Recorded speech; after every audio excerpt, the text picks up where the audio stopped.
Il-Kummissjoni Ewropea approvat skema ta' għajnuna lill-Gvern Malti permezz tal-Bank Malti għall-Iżvilupp. L-għajnuna kienet approvata permezz ta' sospensjoni temporanja fir-regolamenti tal-għajnuna mill-Istat fil-kuntest tal-pandemija COVID-19. Fi żminijiet normali l-Istati Membri Ewropej huma projbiti li jagħtu għajnuna diretta lil xi negozju għad-detriment ta' negozji oħra. Din l-għajnuna qed tindirizza l-likwidità tan-negozji milquta mill-coronavirus. Il-Ministru għall-Finanzi Edward Cicluna stqar li din l-għajnuna tikkonsisti minn garanziji li jagħmel il-Bank tal-Iżvilupp sabiex in-negozji jkunu jistgħu jibqgħu jisselfu mill-banek. Il-Gvern jagħmel għad-dispożizzjoni tal-banek garanziji tal-Gvern li jitilgħu għal 350 miljun.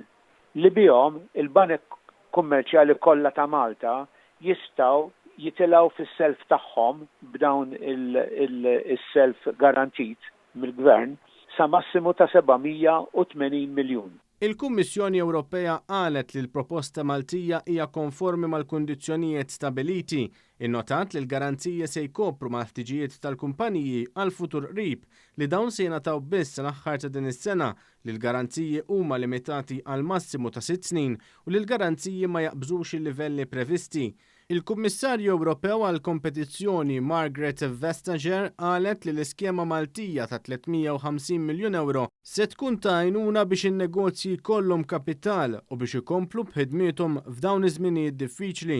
Intant il-Ministru Cicluna wiegħed li din l-għajnuna se tkompli tiġi sostnuta fil-ġimgħat li ġejjin. Dan huwa l-ewwel pakkett f'dan is-sens se jkun hemm oħrajn fil-futur ukoll.